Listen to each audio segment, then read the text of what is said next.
పునఃసంయోజక DNA సాంకేతిక ప్రక్రియలో భాగంగా మనకు ఏదైనా ఒక వాంఛనీయ జన్యువు ఉందనుకోండి, అంటే ఏదో ఒక డిఎన్ఏ ఇది వాంఛనీయ లక్షణాలు కలిగినటువంటి డిఎన్ఏ ఈ భాగంలో ఉంది అంటే దాన్ని తక్కువ సమయంలో ఎక్కువ మొత్తంలో ఉత్పత్తి చేయడానికి మనకు ఈ పీసీఆర్ను వాడతారు. పీసీఆర్ అంటే పాలిమరేజ్ చైన్ రియాక్షన్. ఇది ఒక యంత్రము అనుకోండి.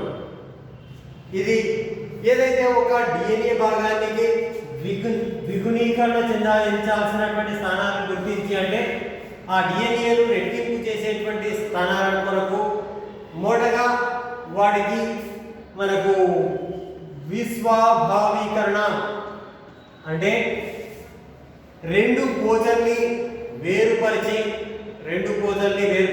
పీసీఆర్లో జరిగేటువంటి అంశం గమనిస్తే ఈ రెండు పోజల్ని వేరుపరిచి అందులో ఏదో ఒక స్థానంలో ఆ పోచలకు సంపూరకాలను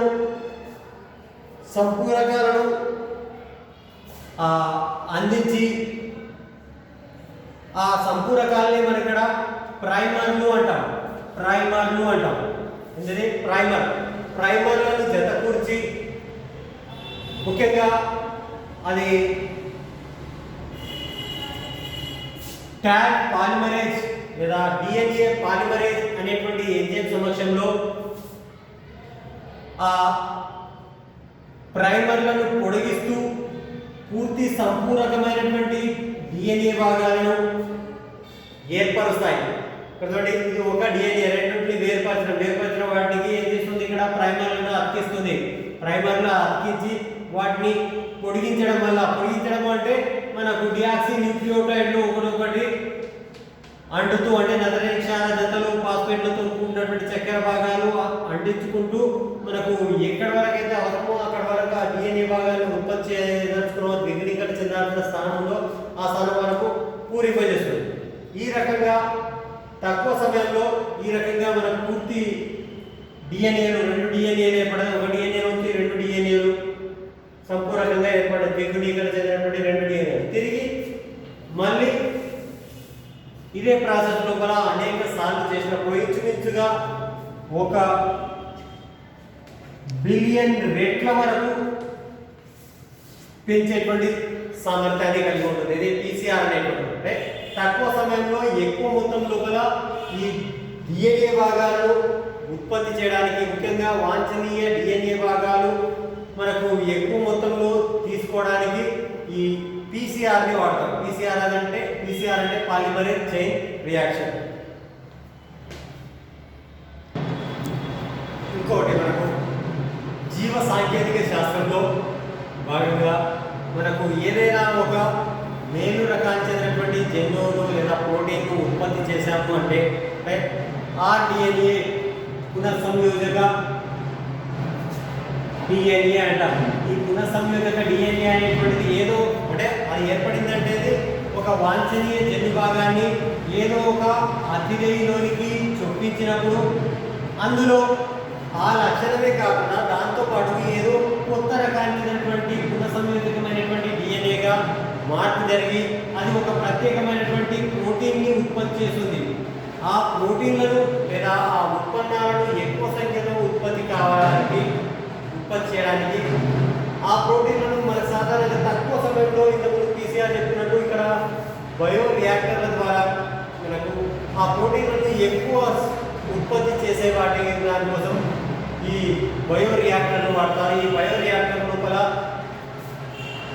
ఆ ప్రోటీన్ ఉత్పత్తి కావడానికి సరిపోయేటువంటి ఉష్ణోగ్రత, pH మరియు అవి ఎలాంటి క్రియలు జరుగుతున్నాయి, కాదు లోపల ఏ లవణాలు ఉన్నాయి, వాటిలో విటమిన్స్ ఏమవసరం లేదంటే వాటికి ఆక్సిజన్ ఎంత అవసరం అనేటువంటి అంశాలన్నీ కూడా వీటిపైన నిర్దేశించబడి ఉంటాయి.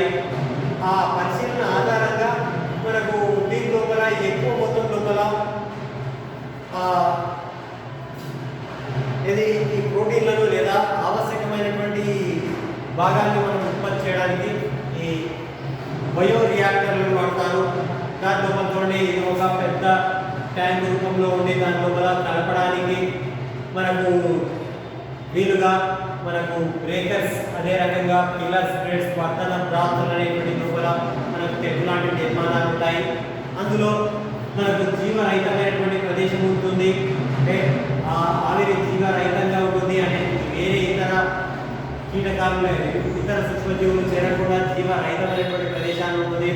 ఇంకా దీని లోపల ఆమ్లము ఎంత ఉంది, క్షారం ఎంత ఉంది అనేటువంటి దిశించేటువంటి సూచికలు ఉంటాయి. దీంట్లో పిహెచ్, అదే రకంగా మనకు ఉష్ణోగ్రతలు తెలిపేవిగా వీటిలో కూడా ఉంటాయి. వీటిలో మోటార్ సహాయంతో వీటిని స్థిరంగా మనకు తిప్పుతూ ఉన్నప్పుడు అందులో మనకు ప్రోటీన్స్ అనేటువంటి వాటికి సరి అయినటువంటి పరిస్థితులు కల్పించడం వల్ల అవి ఎక్కువ మొత్తం లోపల ఉత్పత్తి అనేటువంటి జరుగుతుంది.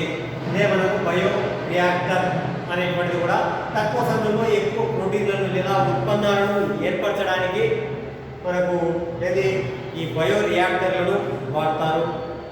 ఇకపోతే ఏదైనా ఉత్పన్నం తయారైంది, ఏదో ఒక ప్రోటీన్ లేదా ఏదో ఒక ఉత్పన్నం తయారైంది, పునః సంయోజకంగా మార్పు చెందించబడి ఒక ప్రత్యేకంగా మార్చింది, దాన్ని వెంటనే మళ్ళీ మార్కెట్లోకి విడుదల చేసి వాటిని ఆహారంగా తీసుకోలేదు. ఎందుకొరకంటే అవి హానికరమా లేదా అనేటువంటిది గుర్తించడాన్ని మనం ఇక్కడ ఈ అనుప్రవాహ ప్రక్రియ అనేటువంటిది జరుగుతారు. దీన్ని మనం డౌన్ స్ట్రీమ్ ప్రక్రియ అంటాం. అంటే ఏదైనా ఉత్పన్నాన్ని, అంటే మనం తయారు చేయబడినటువంటి ఉత్పన్నాన్ని మార్కెటింగ్ చేసే ముందు, అంటే బయటికి విడుదల చేసే ముందు మనకు వాటిని వేరు చేయడం మరియు శుద్ధిపరచడం అనేటువంటి ప్రక్రియలు జరుగుతారు.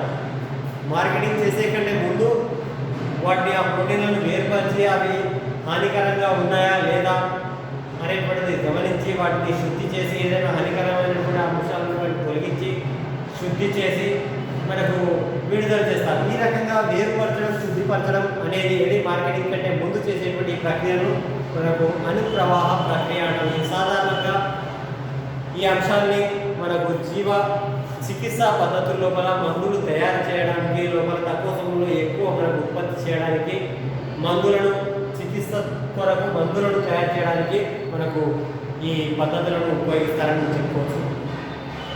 దీంతో మనకు ఇది జీవ సాంకేతిక శాస్త్రం సూత్రాలు, ప్రక్రియలు అనేటువంటిది కంప్లీట్ అయింది. నెక్స్ట్ క్లాస్ నెక్స్ట్ లెసన్ చూద్దాం.